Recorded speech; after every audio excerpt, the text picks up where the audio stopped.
جلوہ ملا وہ درویشوں کی محبت سے. سبحان اللہ. سب سنا. حضرت بہلول مجذوب اس زمانے کے بہت اللہ والے تھے، جنگلوں میں رہتے تھے.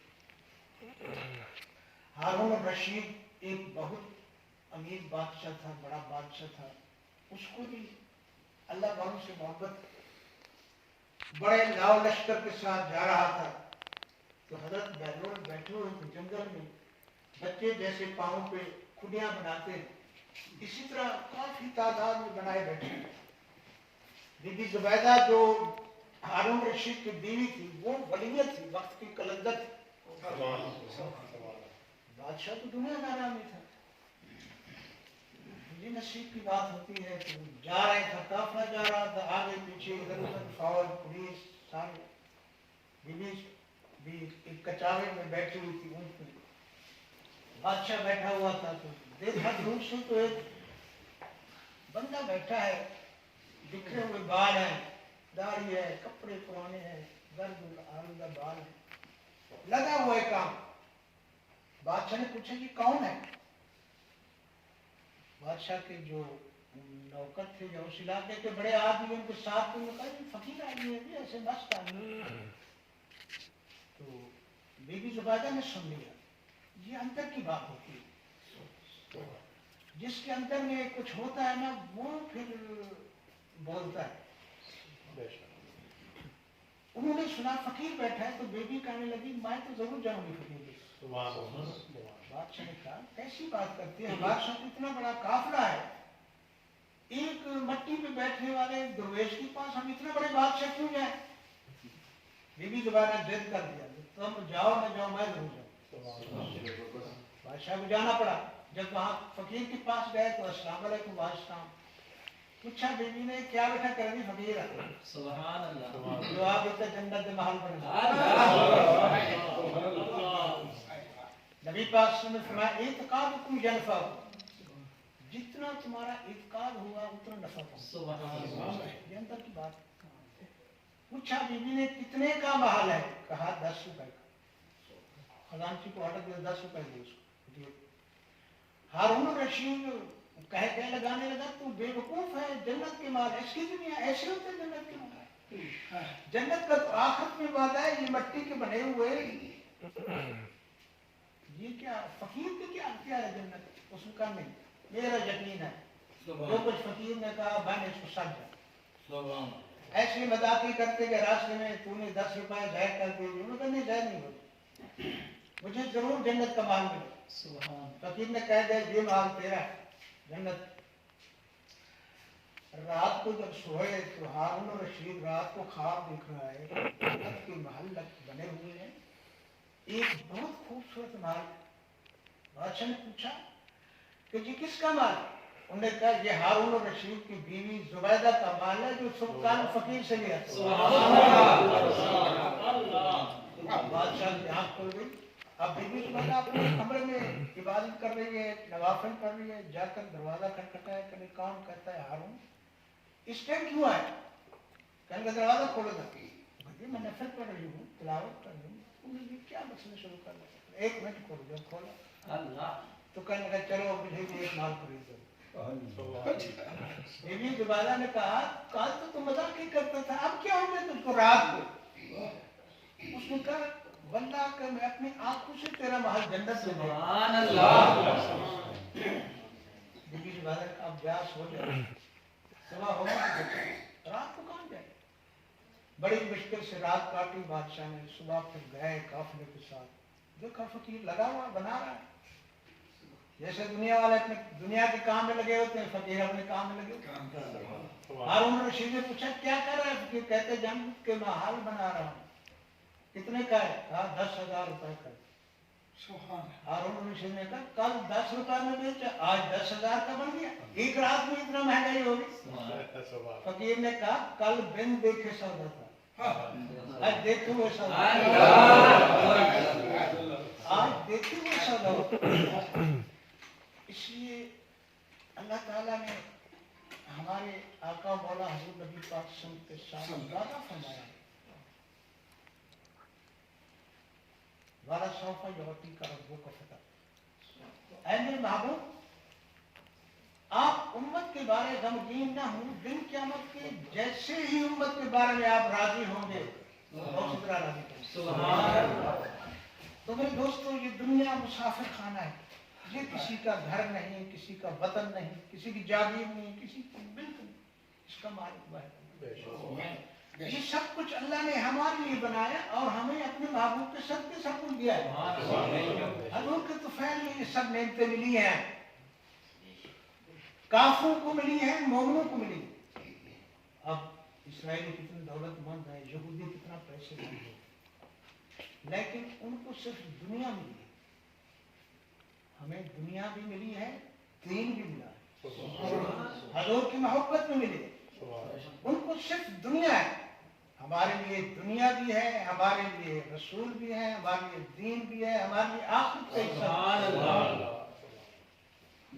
فرمایا وہ کیسے جو نعمت مل جائے اس کے اوپر اللہ کا شکر ادا کرو، یہ نہ سمجھو یہ میری ہے، اپنی نہ سمجھو، سب چیزوں کا مالک اللہ ہے، جو اس کی مہربانی اس نے ہمیں عطا فرمائی۔ اب ہم جتنا ہی اس کا شکر ادا کریں گے، اس کا وعدہ میں نعمتیں بڑھاتا رہوں، کم نہیں کروں۔ اگر ناشکری کریں گے پھر اللہ ناراض ہو۔ تو اس کا شکر کس صورت میں ادا کیا جائے؟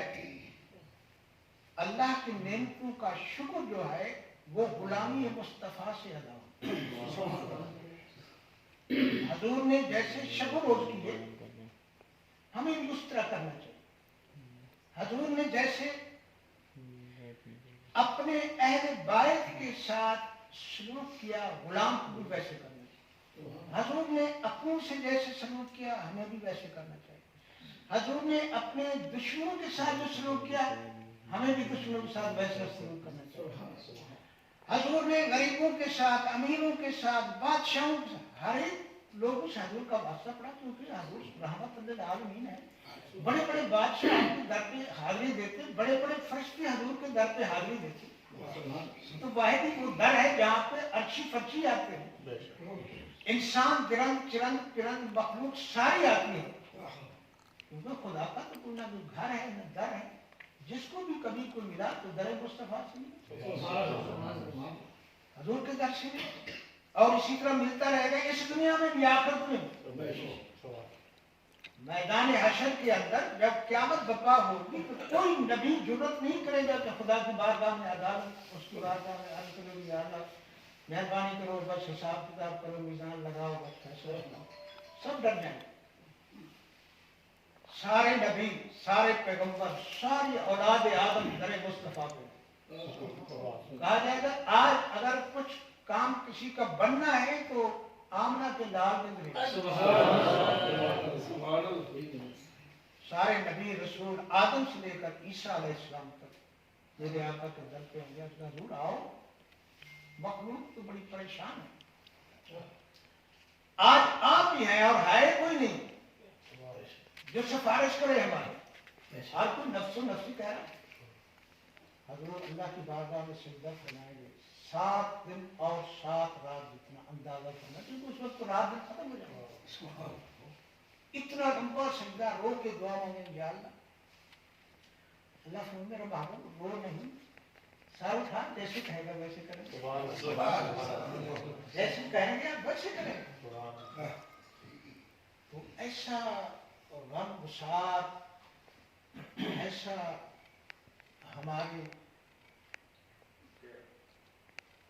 خیال رکھنے والا رسول میدان حشر میں سب نفس و نفسی کہیں گے، لیکن ایک جگہ سے آواز آئے گی امتی امتی،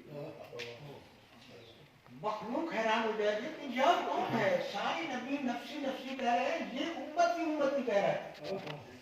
تو دیکھنے والے دیکھیں گے تو وہ ہمارا نبی ہو۔ سبحان اللہ۔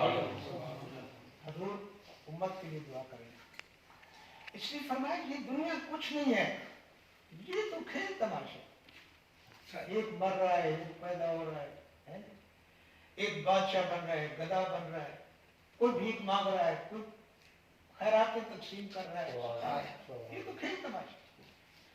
اصل جو زندگی ہے وہ آخرت والی ہے، اصل زندگی آخرت۔